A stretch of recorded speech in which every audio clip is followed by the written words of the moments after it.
ચેતર વસાવા ભાજપમાં જોડાવાના ચર્ચાઓ ચાલતી હતી, એના માટે અગાઉ દેશના વડાપ્રધાન શ્રી 30 તારીખે કેવડિયા આવ્યા હતા અને 31 તારીખે એમનો પ્રોગ્રામ હતો, ત્યારે ભાજપના જ કેટલાક નેતાઓએ એઆઈના માધ્યમથી વડાપ્રધાન સાથે મારો ફોટો જોડીને અને વડાપ્રધાનને 30 તારીખે ચેતર વસાવા મળીને ગયા છે એવી અફવાઓ ફેલાવી છે.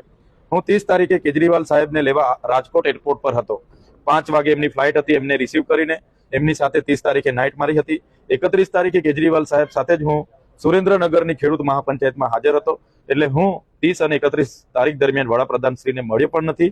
અને એ લોકોએ બીજી એક હવા એવી ફેલાવે છે કે 15 તારીખે વડાપ્રધાન શ્રીના હસ્તે ચૈતરભાઈ વસાવા ભાજપમાં પ્રવેશ કરવાના છે અને બધા લોકો હાજર રહેજો, એ પ્રકારે ડેડિયાપાડા શાકબારામાં એ લોકો એવો પ્રચાર કરે છે. ત્યારે આ બધી હવાઓ છે. તમે જોયું હશે, જેલમાંથી છૂટ્યા બાદ છોટાઉદેપુરમાં 7,000 કાર્યકરો ભાજપમાંથી મારે આગેવાનીમાં આમ આદમી પાર્ટીમાં જોડાયા છે.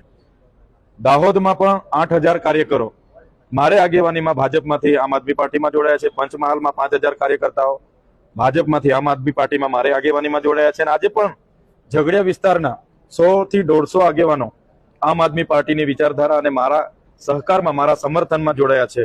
વાલિયામાં ઘણા જોડાયા છે, નેત્રંગમાં પણ જોડાયા છે.